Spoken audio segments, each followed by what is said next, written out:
আসসালামু আলাইকুম ওরহমতুল্লাহি ওবরাকাতুহ। আলহামদুলিল্লাহি রব্বিল আলামিন ওয়াসসালাতু ওয়াসসালামু আলা আশরাফিল আমবিয়াই ওয়াল মুরসালিন নবিয়িনা মুহাম্মাদিন ওয়া আলা আলিহি ওয়া আসহাবিহি ওয়া মান তাবিআহুম বিইহসান ইলা ইয়াউমিদ্দিন ওয়া বা'দ। সুপ্রিয় দর্শক, দিনী ভাই বোনেরা, আপনারা জানেন আমরা রীতিমতো কয়েকটি লাইভেই শেখুল ইসলাম শেখ মোহাম্মদ বিন সুলাইমান আত-তামিমি রাহিমাহুল্লাহ তাআলা রচিত অত্যন্ত গুরুত্বপূর্ণ একটি সংক্ষিপ্ত কিতাব, যে কিতাবটি আকীদা ও মানহাজের জন্য খুবই ইম্পর্ট্যান্ট, এমন একটি কিতাব আমরা ইতিমধ্যে আপনাদের সাথে ব্যাখ্যাসহ আলোচনা শুরু করেছি। আর সেই কিতাবটির নাম হচ্ছে আল উসুল সিত্তা বা ছয় উসুল হিসেবে যেটাকে আমরা ইতিমধ্যে বলেছি। 6টি উসুল নিয়ে আমরা আলোচনা শুরু করেছি। গত কয়েকটি আলোচনায় আমরা আল আসলুল আউয়াল, যে প্রথম মূলনীতি বা প্রথম যেই ভিত্তি, সেই ভিত্তিটি আমরা আলোচনা করেছি। আজকের আলোচনা আমরা আল আসলুল থানি বা দ্বিতীয় যেই মূলনীতি রয়েছে, দ্বিতীয় যে মৌলিক বিষয় রয়েছে, যে মৌলিক বিষয়গুলো একজন মুসলিমকে জানা অপরিহার্য, ফরজে আইন, একেবারে বাধ্যতামূলক। এখানে কোনো জাহিল ব্যক্তি এর জন্য মাদুর হবে না, তাকে এক্সকিউজ করা হবে না, ক্ষমা করা হবে না। মানে এমন একটি গুরুত্বপূর্ণ বিষয়। এই 6টি পয়েন্ট বা 6টি বিষয় মূলনীতি এমন যে এগুলোর ক্ষেত্রে একেবারেই জাহিল, যে জীবনে কোনো দিন কোনো জ্ঞানের মানে কোনো প্রতিষ্ঠানে অথবা কোনো জ্ঞানী ব্যক্তির সাথে সাক্ষাৎ করতে পারেনি, এমন জাহিল ব্যক্তিও এর জন্য এক্সকিউজ করা হবে না, ক্ষমা করা হবে না, জাহিল ব্যক্তিও ওজর পেশ করতে পারবে না। এটি এত স্পষ্ট বিষয় এবং এত গুরুত্বপূর্ণ বিষয়। প্রথম পয়েন্টটি আমরা আলোচনা করেছি। আসুন দ্বিতীয় যে মূলনীতি সেটা বলি। আল আসলুস সানি, তিনি বলেন, শেখ রাহিমাহুল্লাহ তাআলার বক্তব্যকে আমরা সরাসরি প্রথমে আপনাদের সামনে তুলে ধরবো, এরপর ইনশাআল্লাহ তাআলা ধাপে ধাপে আমরা চেষ্টা করব এর কিছু ব্যাখ্যা আপনাদের সামনে পেশ করার জন্য।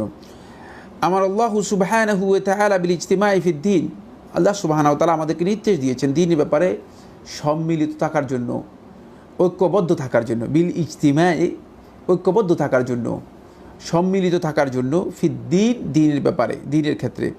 ওয়ানাহা আনিত তাফাররুক ফীহি, এবং দ্বীনের ক্ষেত্রে বিচ্ছিন্নতা এবং ফিরকাবন্দিকে আল্লাহ তাআলা নিষেধ করেছেন। এটা হলো একেবারেই স্পষ্ট মূলনীতি মুসলমানদের জন্য, ইমানদার ব্যক্তিদের জন্য। আল ইজতিমা ও ফিদ্দীন, এটি হচ্ছে নির্দেশ আল্লাহর পক্ষ থেকে। দ্বীনের ব্যাপারে তারা ঐক্যবদ্ধ এবং সম্মিলিত থাকবে, সেখানে তাদের কোনো ধরনের বিচ্ছিন্নতা, কোনো ধরনের বিভেদ অথবা কোনো ধরনের মতপার্থক্য, মতবিরোধ তৈরি করতে পারবে না। ওয়ানাহা আনিত তাফাররুকি ফিহি, এবং এক্ষেত্রে যে কোনো ধরনের ফিরকাবন্ধি অথবা গ্রুপিং অথবা দলাদলিতে লিপ্ত হওয়া হারাম, নিষিদ্ধ বিষয়। এরপরে শেখ রাহিমাহুল্লাহ তাআলা বলেন, ফাবায়্যানাল্লাহু হাযা বায়ানান শাফিআন, আর এই বিষয়টি আল্লাহ সুবহানাহু ওয়া তাআলা এমনভাবে কোরআনে কারীমের মধ্যে বর্ণনা করেছেন যে বায়ানান শাফিআন, একেবারেই পরিপূর্ণভাবে আল্লাহ সুবহানাহু ওয়া তাআলা বর্ণনা করে দিয়েছেন, যাতে মানে যথাযথ বর্ণনা করে দিয়েছেন। হাত্তা তাফহামাহুল আওয়াম, যাতে করে একেবারেই সাধারণ মানুষগুলোও এই বর্ণনাটি বুঝতে পারে, কোনো ধরনের তাদের জন্য দুর্ভেদ্য বা কঠিন না হয়ে থাকে। এইভাবেই আল্লাহ সুবহানাহু ওয়া তাআলা বর্ণনা করে দিয়েছেন।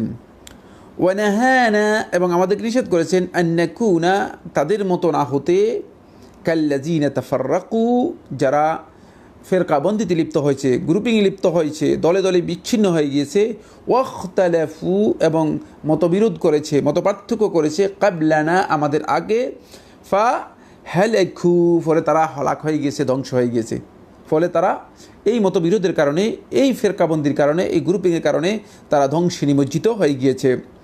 ওয়াযাকারা, এবং আল্লাহ তাআলা এই কথা উল্লেখ করে দিয়েছেন, জানিয়ে দিয়েছেন, আন্নাহু আমার আল মুসলিমিনা বিল ইজতিমাই ফিদ্দীন, যে তিনি মুসলমানদেরকে দ্বীনের ব্যাপারে ঐক্যবদ্ধ থাকতে নির্দেশ দিয়েছেন। ওয়ানাহাহুম আনিত তাফাররুকি ফীহি, এবং তাদেরকে নিষেধ করেছেন, মুসলমানদেরকে নিষেধ করেছেন যে আত তাফাররুক ফীহি, দ্বীনের ব্যাপারে যে কোনো ধরনের ফিরকাবন্দি, বিচ্ছিন্নতা বা গ্রুপিং থেকে নিষেধ করেছেন। ওয়াজিদুহু ওয়াদুহান, আর এটি আরও স্পষ্টভাবে আমাদের, এটাকে আরও স্পষ্ট করেছে, স্পষ্টভাবে আমাদের কাছে প্রতীয়মান হয়, মা ওয়ারাদাত বিহি সুন্নাহ, যা সুন্নার মধ্যে এসেছে। আমরা দেখতে পাই সুন্নার মধ্যে এই বিষয়গুলো যত স্পষ্টভাবে এসেছে, মিনাল আজাবিল উজাব ফি যালিকা, যে আমরা দেখতে পাই যে খুবই আশ্চর্যের বিষয় যে সুন্নার মধ্যে এই বিষয়গুলো এত স্পষ্ট করে উল্লেখ করা হয়েছে, আশ্চর্যান্বিত হওয়ার বিষয়, যে আমরা এটাকে খুবই স্পষ্টভাবে দেখতে পাই। এরপরে তিনি বলেন সুম্মা সারাল আমরু ইলাল ইফতিরাকি ফি উসুলুদ্দিন, তারপরে দুঃখের বিষয় হচ্ছে এই, অত্যন্ত অনুতাপের বিষয়, অত্যন্ত পরিতাপের বিষয় হচ্ছে এই, সুম্মা সারাল আমরু ইলাল ইফতিরাক, তারপর দিনের ব্যাপারে বিষয়টি এমন হয়ে দাঁড়ালো যে আল ইফতিরাক ফি উসুলুদ্দিন, দিনের ব্যাপারে যেখানে মতবিরোধ করতে নিষেধ করা হয়েছে, দিনের ব্যাপারে যেখানে ফেরকাবন্দি করতে নিষেধ করা হয়েছে, গ্রুপিং করতে নিষেধ করা হয়েছে, দেখা গেছে উসুলুদ্দিন, দিনের যে মৌলিক বিষয়গুলো রয়েছে সেগুলোর মধ্যেও মতপার্থক্য তৈরি হয়েছে, সেগুলোর মধ্যেও মানুষ মতবিরোধে লিপ্ত হয়েছে।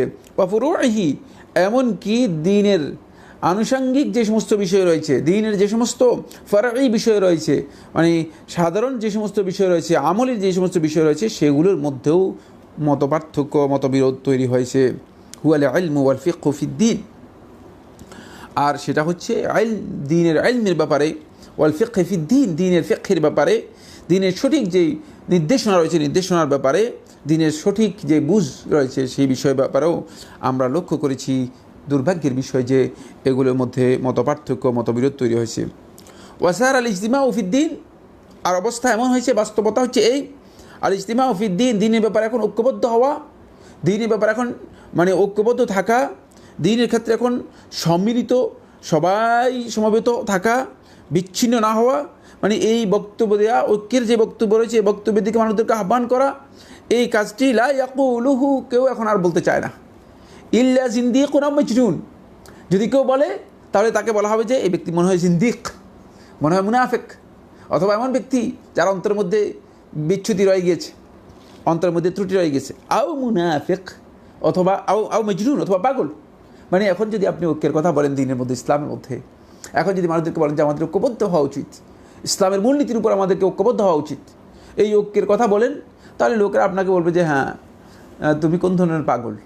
যেখানে মানুষ এখন নতুন নতুন দল খুলছে, নতুন নতুন দরবার খুলছে, নতুন নতুন বিভিন্ন ধরনের আয়োজন করে মানুষ নিজেদের দিকে মানুষদেরকে আহ্বান করতেছে, দলের দিকে আহ্বান করতেছে, গ্রুপের দিকে আহ্বান করতেছে, সংগঠনের দিকে আহ্বান করতেছে, সেখানে তুমি কোন পাগল একথা বলছো যে আসুন ইসলামের দিকে, ইসলামের উপর আমরা ঐক্যবদ্ধ হই, ইসলামের দিকে আমরা একত্রিত হই। এই জন্য শেখ রাহিমাহুল্লাহ তাআলা তিনি এখানে স্পষ্ট করে এই বিষয়টি বলে দিয়েছেন, দ্বিতীয় মূলনীতির মধ্যে বলেন লা ইয়াকুলুহু ইল্লা জিন্দিক, জিন্দিক ব্যক্তি ব্যতীত এখন আর ঐক্যের কথা, ঐক্যের দিকে আহ্বান করা, ইসলামের দিকে আহ্বান করা, এটা আর এখন কেউ বলতে রাজি হয় না। জিন্দিক হচ্ছে, কাকে বলা হয় থাকে, জিন্দিক হচ্ছে ওই ব্যক্তি যে প্রকাশ্যে ইসলামের কথা প্রকাশ করে কিন্তু অন্তরের মধ্যে তার ইসলাম এবং ইসলামের বিধিবিধানের ব্যাপারে প্রচ্ছন্নতা রয়েছে, অথবা কুটিলতা রয়েছে, বা ভিন্ন চিন্তা রয়েছে। সে মুনাফিকও হতে পারে, অথবা এমন ব্যক্তি যে আসলেই মানে ইসলামকে ভালোবাসে না কিন্তু নিজে ইসলামকে বহিঃপ্রকাশ করে, আসলেই মানে সে হচ্ছে কাফির, কিন্তু ইসলামের বহিঃপ্রকাশ ঘটায়।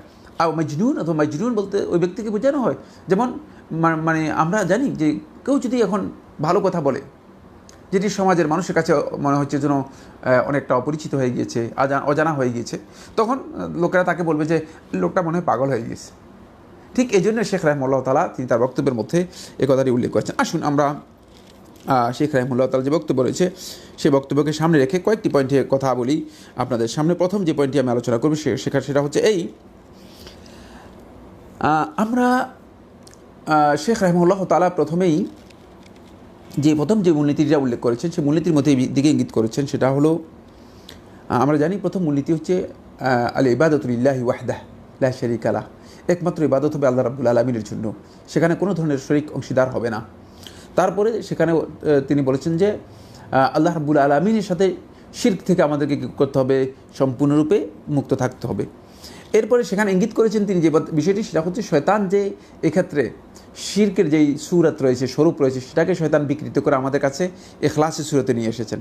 আর এখলাসের যে সুরত রয়েছে সেটাকে বিকৃত করে শয়তান আমাদের কাছে খুব সুন্দর করে সাজিয়ে ডিজাইন করে আমাদেরকে এখলাসের সুরতটাকে, শিরকের সুরতটাকে মানে এখলাসের সুরতে আমাদের সামনে পেশ করেছে। এরপরে যে দ্বিতীয় মূলনীতি বলেছেন, এই মূলনীতির মধ্যে উদ্দেশ্য হচ্ছে যে এখানে এই যে উম্মতের মধ্যে উম্মত যে বড় ধরনের বিচ্ছিন্নতার মধ্যে পতিত হয়েছে, শিরকের মধ্যে লিপ্ত হয়েছে। এই সব কিছুর মূল কারণ যেটা, সেটা হলো একটাই, এই শিরকের মধ্যে লিপ্ত হওয়া, শয়তানের আনুগত্যের মধ্যে লিপ্ত হওয়া। এই সবটার মূল কারণ হচ্ছে উম্মতের মধ্যে পরস্পরের প্রতি বিদ্রুপ এবং বিচ্ছিন্নতা, ফিরকাবন্দি, গ্রুপিং, একদল আরেক দলের প্রতি অনীহা বা ঘৃণা। এর কারণেই মূলত মুসলিম উম্মার মধ্যে শয়তান এই স্কোপ বা এই সুযোগটুকু পেয়েছে। এই সুযোগটুকু শয়তান পাওয়ার কথা না। শয়তান এখানে গিয়ে শয়তান একটা সুযোগ লাভ করেছে। সেই সুযোগটুকু হচ্ছে এর মাধ্যমে শয়তান আমাদেরকে প্রথমে যে কাজটি করেছে সেটা হলো আমাদের মধ্যে, মুসলমানদের মধ্যে শয়তান আত-তাফাররুক ওয়া তাশাহুন, পরস্পরের বিরোধিতা এবং পরস্পরের সাথে আমরা যাতে করে বিচ্ছিন্ন হতে পারি, এদিকে শয়তান আমাদেরকে আহ্বান করেছে। আহ্বান করার পরে শয়তান যে কাজটি করেছে সেটা হলো শয়তান আমাদেরকে সুনির্দিষ্ট একটা গ্রুপের মধ্যে সীমাবদ্ধ করে দিয়েছে। ফলে আমরা আমাদের দাওয়াতকে কোরআনের দিকে আনতে পারিনি, সুন্নাহর দিকে আনতে পারিনি, ইসলামের দিকে আনতে পারিনি। আমরা আমাদের দাওয়াতটাকে আমাদের তাশারজুম, আমাদের গ্রুপিং, আমাদের ফিরকা, আমাদের দল, আমাদের জামিয়া, আমাদের জামাত, আমাদের সংগঠন, এগুলোর দিকে আমরা নিয়ে গিয়েছি। ফলে শয়তান এর মাধ্যমে সাকসেস হয়েছে। যে সাকসেস হয়েছে সেটা হলো যে আমাদের মধ্যে শয়তানের কৌশল, শিরকের যে কৌশলগুলো রয়েছে সেগুলো আমাদের মধ্যে শয়তান খুব সূক্ষ্মভাবে আমাদের মধ্যে ঢুকাতে সক্ষম হয়েছে। বন্ধুগণ, প্রথম এই পয়েন্টে আলোচনা করার পরে দ্বিতীয় যে পয়েন্টে আলোচনা করব এই মাসআলার মধ্যে বা এই বিষয়ে, সেটা হলো এটা কোরআনের মাধ্যমে। তিনি বলেছেন যে কোরআন এবং সুন্নাহর সুস্পষ্ট দলিলের মাধ্যমে সাব্যস্ত হয়েছে। ঠিকই বলেছেন। কোরআনে কারীমের মধ্যে অনেকগুলো আয়াত রয়েছে যেখানে আল্লাহ সুবহানাহু ওয়া তাআলা ইতিসামের কথা বলেছেন, ইসলামকে আঁকড়ে ধরার কথা বলেছেন। এবং ইতিসামের সাথে আল্লাহ রাব্বুল আলামিন ইসলামকে আঁকড়ে ধরার ক্ষেত্রে বিচ্ছিন্ন হতে, পরস্পর বিরোধী এবং পরস্পর থেকে আলাদা না হতে আল্লাহ সুবহানাহু ওয়া তাআলা নির্দেশ দিয়েছেন এবং তাফাররুককে হারাম ঘোষণা করেছেন। আর তাফাররুকু লাহু মা'নাইন, তাফাররুকের দুটি অর্থ রয়েছে। একটা হচ্ছে আত-তাহাজ্জুব, বিভিন্ন দল এবং গ্রুপিং করা, এটা হচ্ছে তাফাররুক। আর একটা তাফাররুক হচ্ছে আপনি মুসলিম উম্মার মূল যেই জামাত রয়েছে, জামাতুল মুসলিমিন, এই জামাত থেকে আপনি বিচ্ছিন্ন হয়ে গেলেন, এটা হচ্ছে তাফাররুক। দুটোই ইসলামী শরীয়তের মধ্যে হারাম, দুটোই ইসলামী শরীয়তের মধ্যে নিষিদ্ধ। সুতরাং এই কাজে যারা লিপ্ত রয়েছেন তারা হয়তো মনে করছেন তারা ইসলামের বিভিন্ন দিক থেকে অনেক বড় কল্যাণ করছেন, অথবা ইসলামের অনেক বড় দাওয়াতি কাজ করছেন বা দাওয়াতি অঙ্গনে তারা কাজ করছেন। আসলে এটি দাওয়াতির কাজ নয়।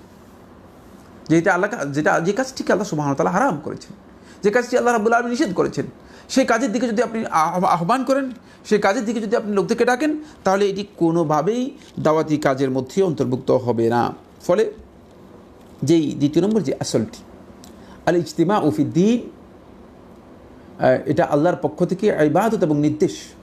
ওয়াল তাফাররুকু ফিদ্দীন, আর দ্বীনের ক্ষেত্রে বিচ্ছিন্নতা অথবা দ্বীনের ক্ষেত্রে ফিরকাবন্দিতে লিপ্ত হওয়া, এটি হারাম এবং নিষিদ্ধ বিষয়। এই দুইটি বিষয়ে কোরআনে কারীমের নির্দেশনা রয়েছে, রাসূলুল্লাহ সাল্লাল্লাহু আলাইহি ওয়াসাল্লাম সুন্নাহর নির্দেশনা রয়েছে, সাহাবায়ে কেরামদের বক্তব্য রয়েছে, সাহাবায়ে কেরামদের জীবনী থেকে আমরা পেয়েছি, এবং আইম্মাতুল ইজতিহাদ যারা ছিলেন তাদেরও বক্তব্য রয়েছে খুবই স্পষ্ট। আল্লাহ সুবহানাহু ওয়া তাআলা কোরআনে কারীমের মধ্যে ইরশাদ করে ওয়া'তাসিমু বিহাবলিল্লাহি জামিআন ওয়া লা তাফাররাকু, যে তোমরা আল্লাহর রজ্জুকে আঁকড়ে ধরো। ওয়া'তাসিমু বিহাবলিল্লাহি জামিআন, ঐক্যবদ্ধভাবে। এখানে ঐক্যের কথা বলা হয়েছে, সম্মিলিতভাবে, বিচ্ছিন্ন হতে পারবে না। এখান থেকে আলাদা হওয়ার কোনো সুযোগ নেই। এখান থেকে আলাদা হওয়ার অর্থই হচ্ছে মূলত বিচ্ছিন্নতা, অথবা এখান থেকে অন্য কোনো দলের মধ্যে যাওয়াই হচ্ছে বিচ্ছিন্নতা। এটাকে আল্লাহ সুবহানাহু ওয়া তাআলা নিষেধ করে দিয়েছেন। জামিআন, ঐক্যবদ্ধভাবে, সম্মিলিতভাবে তোমরা আল্লাহর রজ্জুকে আঁকড়ে ধরো। এরপর বলেছেন ওয়ালা তাফাররাকু, জামিআনের মধ্যেই মানে ইতিসামের মধ্যেই এই নির্দেশনা রয়ে গিয়েছে। তারপরেও আল্লাহ সুবহানাহু ওয়া তাআলা আবার এই কথা বলে দিচ্ছেন ওয়ালা তাফাররাকু, তোমরা খবরদার ফিরকাবন্দিতে লিপ্ত হবে না, তোমরা বিচ্ছিন্ন হবে না, পরস্পর তোমরা বিচ্ছিন্ন হবে না, এটাও নিষেধ করে দিয়েছেন। তাই আল্লাহ সুবহানাহু ওয়া তাআলার নির্দেশটি আমাদেরকে অনুসরণ করতে হবে। বন্ধুগণ, একটি বিষয় খুব গুরুত্ব দিয়ে লক্ষ্য করা দরকার। কোরআনে কারীমের মধ্যে আল্লাহ সুবহানাহু ওয়া তাআলা ইতিসামের কথা বলেছেন, ওয়া মান ইয়াতাসিম বিল্লাহি ফাকাদ হুদিয়া ইলা সিরাতিন মুস্তাকিম। ওই আয়াতের মধ্যে আল্লাহ সুবহানাহু ওয়া তাআলা বলেছেন ওয়া মান ইয়াতাসিম বিল্লাহ, যে আল্লাহর মাধ্যমে, আল্লাহ রাব্বুল আলামিনের সাথে সরাসরি যে আল্লাহর মাধ্যমে ইতিসাম করবে, আঁকড়ে ধরতে পারবে আল্লাহকে, আল্লাহ রাব্বুল আলামিনের বিধানকে যে আঁকড়ে ধরতে পারবে। আর এখানে বলেছেন বিহাবলিল্লাহ, আল্লাহর রজ্জুকে যে ব্যক্তি আঁকড়ে ধরবে, আঁকড়ে ধরতে আল্লাহ সুবহানাহু ওয়া তাআলা নির্দেশ দিয়েছেন। তাই বোঝা যাচ্ছে যে আল্লাহ সুবহানাহু ওয়া তাআলা ইতিসাম মানে এই যে ঐক্যবদ্ধ থাকার এই প্রক্রিয়াকে আল্লাহ রাব্বুল আলামিন একটি মানে মুতলাক নিঃশর্তভাবে উল্লেখ করেন নাই। এটাকে আল্লাহ রাব্বুল আলামিন নির্দেশ দিয়েছেন বিল ইতিসাম বিহাবলিল্লাহ, দুইটি নির্দেশনার মাধ্যমে এটাকে তাকিদ করা হয়েছে। খুবই গুরুত্বপূর্ণ পয়েন্ট। ইতিসামের বিষয়টি, আপনি দ্বীনের উপর ততক্ষণ পর্যন্ত আপনি ঐক্যবদ্ধ থাকতে পারবেন যতক্ষণ পর্যন্ত এই দুইটি মূলনীতি আপনার সামনে স্পষ্ট থাকবে। এক নম্বর মূলনীতি হচ্ছে আল ইতিসামু বিহাবলিল্লাহ, ইতিসামটা হতে হবে, ঐক্যটা হতে হবে আপনার হাবলুল্লাহের মাধ্যমে। হাবলুল্লাহ তাফসীর ইনশাআল্লাহ তাআলা আমরা সামনে করব। আল্লাহ রাব্বুল আলামিন তার রজ্জু যেটাকে বলেছেন, হাবলুল্লাহ বলতে যেটি বুঝিয়েছেন, তার মাধ্যমে আপনাকে কী করতে হবে? ইতিসাম করতে হবে, তার মাধ্যমে আপনার ঐক্য হতে হবে। আর দ্বিতীয় হচ্ছে, এখানে আরেকটি বিষয় খুবই গুরুত্বপূর্ণ, সেটা হলো এর জন্য শর্ত হচ্ছে তাফাররুক থাকতে পারবে না। যদি তাফাররুক থেকে যায় তাহলে ইতিসাম হবে না। যেমন ইবাদতের জন্য শর্ত হচ্ছে শিরক থাকতে পারবে না। ওয়াবুদুল্লাহ, তোমরা আল্লাহর ইবাদত করো, ওয়ালা তুশরিকু বিহি শাইআ, আল্লাহ তাআলার সাথে কোনো কিছুকে শরীক করো না। খুব ভালো করে লক্ষ্য করেন। সুতরাং শিরক যেখানে থাকবে সেখানে আল্লাহ তাআলার ইবাদত আর আসবে না। ঠিক অনুরূপভাবে তাফাররুক যেখানে থাকবে সেখানে ইতিসাম আসবে না। ইতিসামের জন্য একটা কন্ডিশন, এটা মুতলাক নয়, মুকাইয়াদ। ইতিসামকে আল্লাহ সুবহানাহু ওয়া তাআলা দুটি জিনিসের মাধ্যমে তাকিদ করেছেন, কন্ডিশনাল করেছেন, শর্ত সাপেক্ষ করেছেন। এটাকে শর্তহীন করেন নাই, নিঃশর্তভাবে উল্লেখ করেন নাই। তাই এই কারণেই ওয়াজিব হচ্ছে ইতিসামের ক্ষেত্রে যে ইতিসামটা আমাদের হতে হবে বিহাবলিল্লাহ, আল্লাহ তাআলার হাবল, আল্লাহ তাআলার রজ্জুর উপর। ওয়াজিব হচ্ছে আইয়াকুনা বিল হক, সত্য হক, যেই হক রয়েছে হকের সাথে হতে হবে। ওয়া আলাল হাক্কি ওয়া ফিল হাক্কি, হকের মাধ্যমে এবং হকের উপর, মানে হক এর মধ্যে আমাদেরকে কী করতে হবে? এই ইতিসামটা হতে হবে হকের সাথে, যেখানে হক রয়েছে সেখানে যেতে হবে। সুতরাং আপনি যদি হক আপনার কাছে না থাকে, আর যেখানে আছে সেখানে আপনাকে যেতে হবে, খেয়াল রাখতে হবে। আপনি কথা বলার সুযোগ নেই যে মানে আমি যেটার উপর আছি সেটাই হক, না। যেটা হক আপনার কাছে স্পষ্ট কোরআন এবং সুন্নাহর মাধ্যমে, সেই হকে আপনাকে, সেই গন্তব্যে আপনাকে পৌঁছতে হবে। বন্ধুগণ, আরেকটি আয়াত আমরা দেখি। এই আয়াতের মধ্যে আল্লাহ সুবহানাহু ওয়া তাআলা এই তাফাররুকের ব্যাপারে আল্লাহ রাব্বুল আলামিন কঠিন একটি হুমকি বা সতর্ক বাণী উচ্চারণ করেছেন বা সতর্ক সংকেত দিয়েছেন আল্লাহ সুবহানাহু ওয়া তাআলা, আর আমাদেরকে কঠিনভাবে নিষেধ করেছেন। ওয়ালা তাকুনু কাল্লাযিনা তাফাররাকু ওয়াখতালাফু, যে তোমরা তাদের মতো হও না। কাল্লাযিনা তাফাররাকু, যারা ইতিপূর্বে বিচ্ছিন্নতায় বিভিন্ন দলে উপদলে বিভক্ত হয়ে গিয়েছে, তাদের মতো হইও না। ওয়ালা তাকুনু কাল্লাযিনা তাফাররাকু ওয়াখতালাফু, এবং মতবিরোধের মধ্যে লিপ্ত হয়েছে, যে মতবিরোধ তাদের জন্য কল্যাণকর ছিল না। এখানে ইখতিলাফ বলতে মূলত ইফতারাকু, ইখতিলাফ বলতে ইফতিরাককে বোঝানো হয়েছে।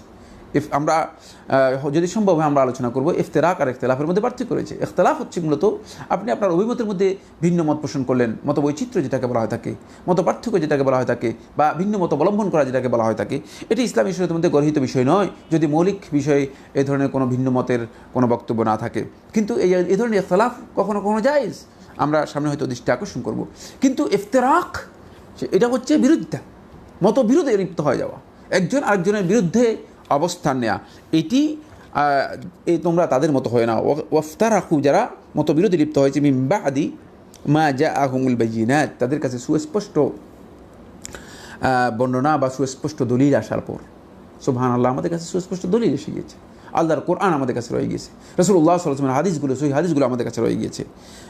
তো যদি তারপরেও আমরা এই ধরনের ফিরকাবন্দিতে লিপ্ত হই, এ ধরনের মতবিরোধে লিপ্ত হই, আপনারা খুব ভালো করে লক্ষ্য করুন, তাহলে কি আমরা সত্যিকার হকের উপর প্রতিষ্ঠিত আছি? আল্লাহ তাআলা তো আমাদেরকে এই ধরনের হতে নিষেধ করেছেন। ওয়ালা তাকুনু, তোমরা এমন হও না। এরপরে আল্লাহ সুবহানাহু ওয়া তাআলা বলছে ওয়া উলাইকা লাহুম আযাবুন আযীম, খেয়াল রাখো, উলাইকা, তারা, তাদের জন্য রয়েছে আল্লাহ তাআলার কাছে আযাবুন আযীম, মহান আযাব, মহান শাস্তি আল্লাহ রাব্বুল আলামিনের কাছে তাদের জন্য রয়ে গিয়েছে। তাহলে এখানে শাস্তির ব্যাপারে আল্লাহ সুবহানাহু ওয়া তাআলা আমাদেরকে খুব কঠিনভাবে হুমকি বা আল্লাহ রাব্বুল আলামিনের পক্ষ থেকে সতর্ক বাণী উচ্চারণ করেছেন, সতর্ক বাণী আল্লাহ রাব্বুল আলামিন শুনিয়ে দিয়েছেন। খবরদার, যারা এই সমস্ত ফিরকাবন্দির দিকে আমাদেরকে আহ্বান করছেন বা ফিরকাবন্দির দিকে যারা বক্তব্য দিচ্ছেন, তারা একটু সতর্ক হয়ে আল্লাহর দিকে, আল্লাহর রজ্জুর দিকে আমরা চলে আসি। কোরআন এবং হাদিসের যে বক্তব্য রয়েছে সেই বক্তব্যকে গ্রহণ করার জন্য চেষ্টা করি। এই মর্মে রাসূলুল্লাহ সাল্লাল্লাহু আলাইহি ওয়াসাল্লাম হাদিস সাব্যস্ত হয়েছে সহিহ মুসলিমের মধ্যে। আবু হুরায়রা বর্ণিত হাদিস, রাসূলুল্লাহ সাল্লাল্লাহু আলাইহি ওয়াসাল্লাম ইরশাদ করেন, ইন্নাল্লাহা ইয়ারদু আলাইকুম সালাসান, আল্লাহ সুবহানাহু ওয়া তাআলা তোমাদের জন্য তিনটি জিনিস আল্লাহ রাব্বুল আলামিন তোমাদের জন্য পছন্দ করেছেন, তিনটি জিনিস আল্লাহ তাআলা সন্তুষ্ট। সন্তুষ্টির মাধ্যমে আল্লাহ রাব্বুল আলামিন তোমাদের জন্য তিনটি জিনিসকে বরাদ্দ করেছেন। ওয়ায়াকরাহু লাকুম সালাসান, তিনটি জিনিস আল্লাহ তাআলা তোমাদের জন্য অপছন্দ করেন, ঘৃণা করেন। ইয়ারদু লাকুম, তোমাদের জন্য আল্লাহ তাআলা যেটি পছন্দ করেছেন, যেটা সন্তুষ্ট চিত্তে আল্লাহ রাব্বুল আলামিন তোমাদের জন্য আল্লাহর পক্ষ থেকে বরাদ্দ করে দিয়েছেন, আন তা'বুদুহু, তোমরা আল্লাহ তাআলার ইবাদত করবে, ওয়ালা তুশরিকু বিহি শাইআ, আল্লাহ তাআলার সাথে কোনো কিছুকে শরীক করবে না। এটা প্রথম মূলনীতি যেটা আমরা আলোচনা করেছি। ওয়ান তা'তাসিমু বিহাবলিল্লাহি জামিআন, তোমরা আল্লাহর রজ্জুকে তোমরা আঁকড়ে ধরবে, তোমরা আল্লাহর রজ্জুকে আঁকড়ে ধরবে, জামিআন, ঐক্যবদ্ধভাবে, সবাই সম্মিলিতভাবে। ওয়ালা তাফাররাকু, তোমরা পরস্পর বিচ্ছিন্ন হবে না, পরস্পর বিভিন্ন দল উপদলে বিভক্ত হবে না। ওয়ায়াকরাহু লাকুম, তোমাদের জন্য তিনটি জিনিসকে আল্লাহ সুবহানাহু ওয়া তাআলা ঘৃণা করেছেন, অপছন্দ করেছেন। কিল ও কাল, কিল ও কাল, তর্ক বিতর্ক করা, ঝগড়া বিবাদ করা। এই ব্যক্তি এক কথা বলল, আপনি আরেক কথা বললেন, এই এক কথা বললেন, আপনি তার কথা প্রতিবাদ করলেন। মানে প্রতিবাদ করা, কথা, আলোচনা, সমালোচনা, এই বিষয়গুলো তর্ক বিতর্কে লিপ্ত হওয়া, এটাকে আল্লাহ সুবহানাহু ওয়া তাআলা অপছন্দ করেছেন। ওয়া কাসরাতুস সুয়াল, আর দ্বীনের ব্যাপারে অহেতুক বেশি প্রশ্ন করা, কারণ এই বেশি প্রশ্ন আল্লাহ সুবহানাহু ওয়া তাআলার কাছে খুব মানে পছন্দনীয় বিষয় নয়, তাহলে দিন কঠিন হয়ে যাবে। এই জন্য আল্লাহ সুবহানাহু ওয়া তাআলা বনি ইসরায়েলের ঘটনাটি, বনি ইসরায়েলকে যে আল্লাহ সুবহানাহু ওয়া তাআলা একটি গাভী জবাই করতে নির্দেশ দিয়েছেন, এই ঘটনাটি কিয়ামত পর্যন্ত আল্লাহর উম্মতদের জন্য, আল্লাহর বান্দাদের জন্য আল্লাহ রাব্বুল আলামিন শিক্ষণীয় বিষয় হিসেবে আল্লাহ সুবহানাহু ওয়া তাআলা কোরআনে কারীমের মধ্যে এটাকে সেট করে দিয়েছেন, কোরআনে কারীমের মধ্যে এটাকে উল্লেখ করে দিয়েছেন। আমরা ভালো করে বুঝি, খুব ভালো করে বিবেচনা করি আমার বন্ধুগণ, আমরা বুঝতে পারবো যে কোরআনে কারীমের মধ্যে কেন আল্লাহ রাব্বুল আলামিন এই গরু জবাই করার ঘটনাটি উল্লেখ করেছেন। কারণ হচ্ছে এখানে বনি ইসরাইল প্রশ্ন করার ক্ষেত্রে আল্লাহর নবী মূসা আলাইহিস সালামের সাথে সীমালঙ্ঘন করেছে, অধিক প্রশ্ন করেছে, এটা আল্লাহ তাআলা পছন্দের বাইরে। ওয়াইদাতিল মাল, আরেকটি জিনিস পছন্দের আল্লাহ রাব্বুল আলামিনের কাছে, সেটা হলো সম্পদ নষ্ট করতে পারবেন না। সম্পদ আল্লাহ তাআলার নিয়ামত, সম্পদ নষ্ট করা জায়েজ নেই। আচ্ছা, আসুন এরপরে আমরা একটি বক্তব্য, ইবনে আব্দুল বার রাহিমাহুল্লাহর একটি বক্তব্য আমরা আপনাদের সামনে আলোচনা করব।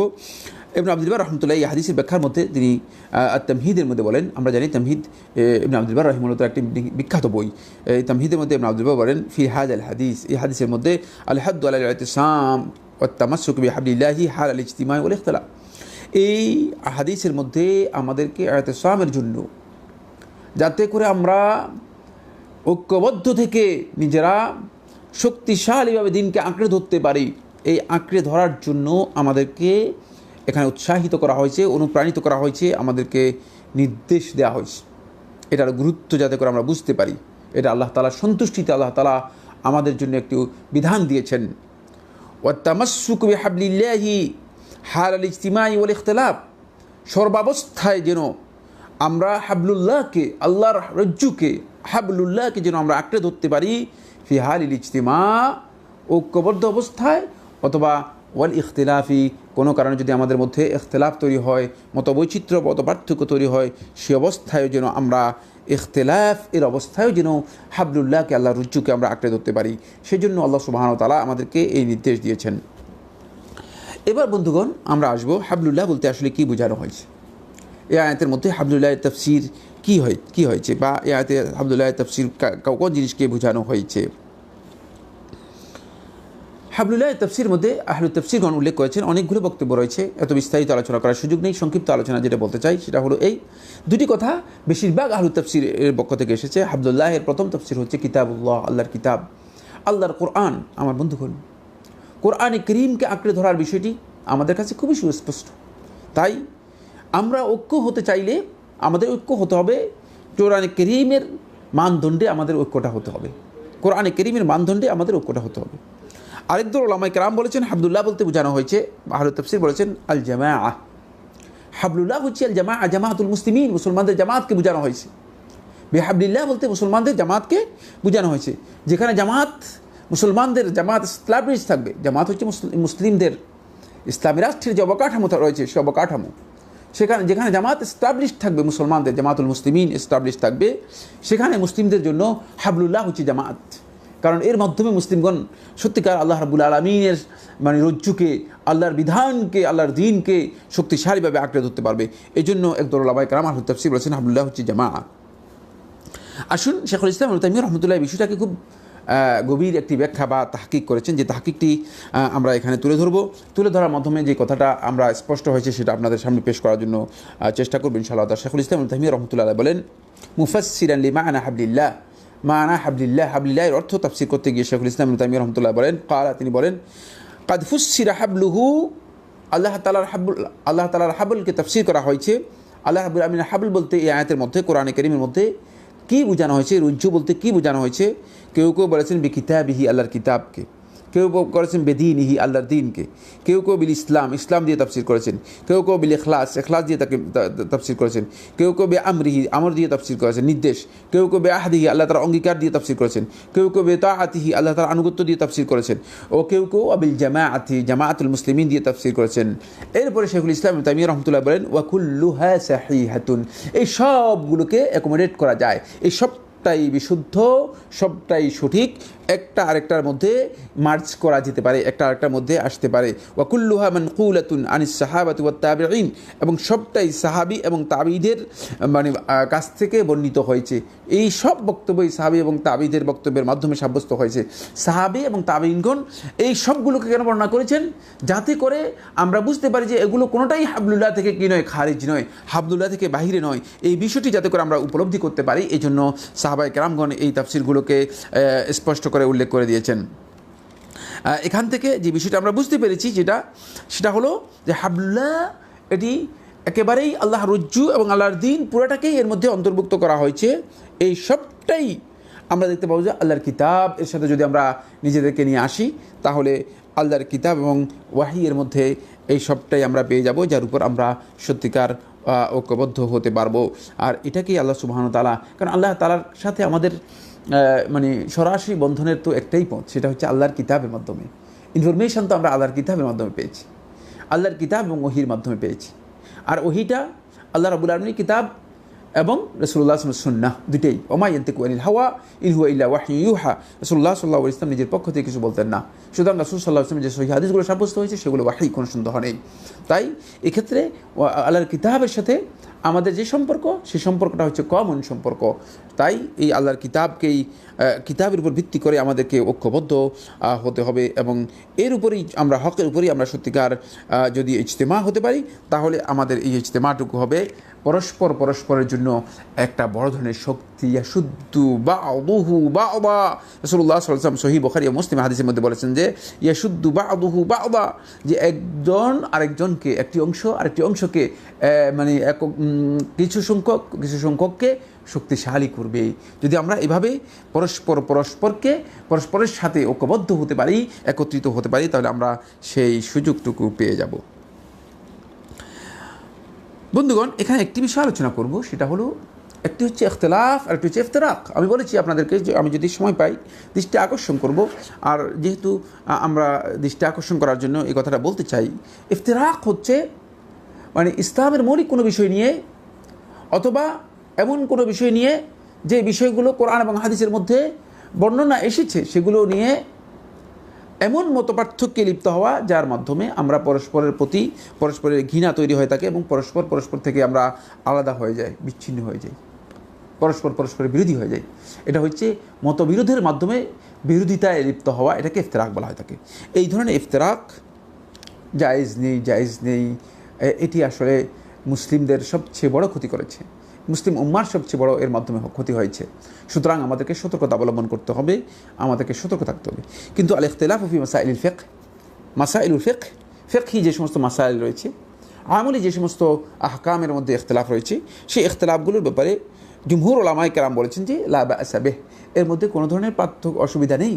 এক্ষেত্রে মতপার্থক্য হতে পারে ইজতিহাদের কারণে, যেহেতু মিম্মা ইয়াসুগু ফিহিল ইজতিহাদ, যদি এই মাসআলাগুলো এমন বিষয়ে হয়ে থাকে যে বিষয়গুলোর মধ্যে ইজতিহাদের অবকাশ রয়েছে, যে বিষয়গুলোর মধ্যে ইজতিহাদের সুযোগ রয়েছে, আমার বন্ধুগণ, যদি ইজতিহাদের সুযোগ থাকে, সেই সমস্ত বিষয়ে কোনো কারণে যদি ইখতিলাফ তৈরি হয়ে থাকে, এটি জায়েজ।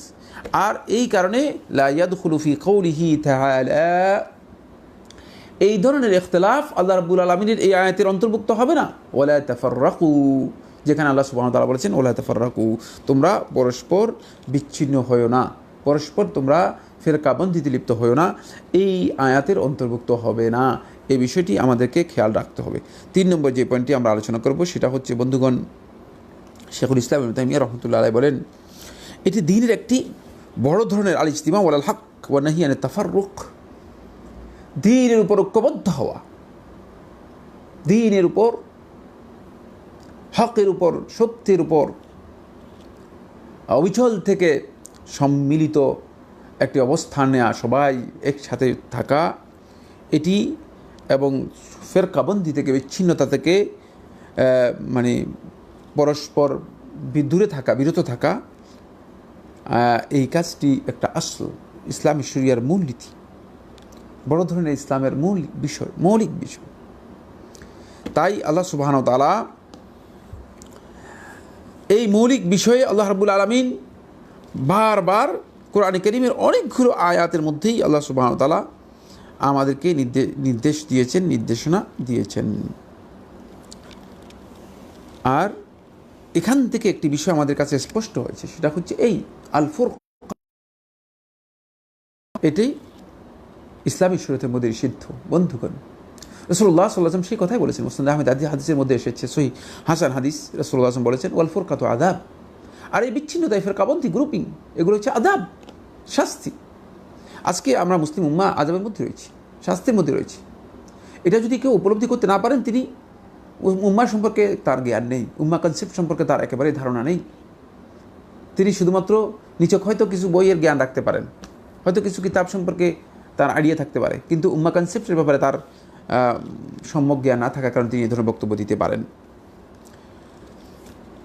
4 নম্বর যে পয়েন্টটি আমি আজকের এই আলোচনা শেখ মোহাম্মদ ইবনে আব্দুল ওয়াহাব রাহিমাহুল্লাহ তাআলা বক্তব্য থেকে আমি আপনাদের সামনে তুলে ধরতে চাই। বন্ধুগণ, এখানে তিনি ইঙ্গিত করেছেন একটি গুরুত্বপূর্ণ দিকে, সেটা হলো এই আল ইখতিলাফ ওয়াল মুফারাকাতু লিল হক্কি, হকের ক্ষেত্রে, হকের ব্যাপারে বিচ্ছিন্নতা এবং মতবিরোধে লিপ্ত হওয়া, যে মতবিরোধ আমাদের মধ্যে সকল দিক থেকে বিরোধিতাকে যোগান দেয়, যেটা আমাদেরকে সকল দিক থেকে বিরোধিতার দিকে নিয়ে যায়, এই ধরনের ইখতিলাফের বা মতবিরোধে লিপ্ত হওয়া, এই কাজটি হুয়া মিন আলামাতি আহলিল বিদআ ওয়াদ দালাল, এটি বিদআত এর অনুসারী এবং বিভ্রান্তির অনুসারী যারা রয়েছে তাদের আলামতের মধ্যে অন্তর্ভুক্ত।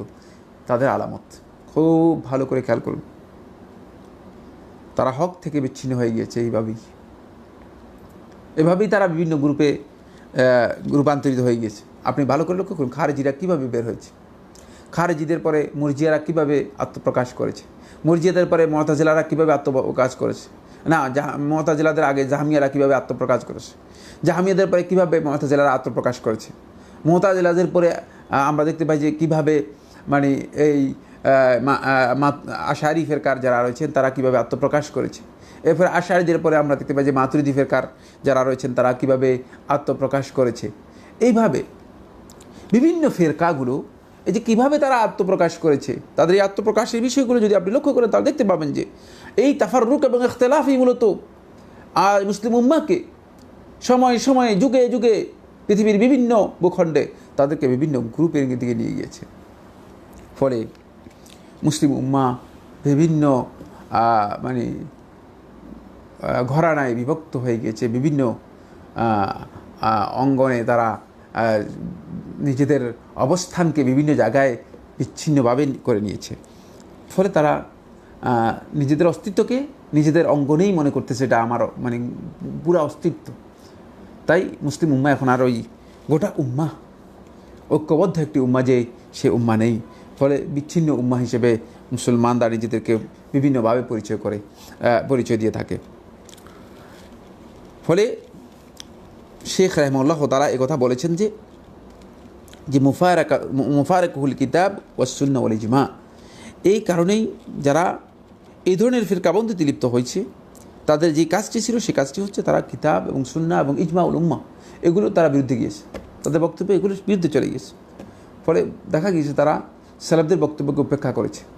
কোরআন হাদিসের ব্যাপারে যে দীর্ঘদিন পর্যন্ত একটি মানে বক্তব্য ওলামায়ে কেরাম দিয়েছেন, সেটাকে উপেক্ষা করে তাদের মনমত বক্তব্য দিয়ে তারা একটা দল বা গ্রুপ তৈরি করে তারা আলাদা বা বিচ্ছিন্ন হয়ে গেছে এবং বিচ্ছিন্নতার দিকে লোকদেরকে আহ্বান করেছে। এটি ইসলামী শরীয়তের মধ্যে একেবারেই নিষিদ্ধ বিষয়। আল্লাহ সুবহানাহু ওয়া তাআলা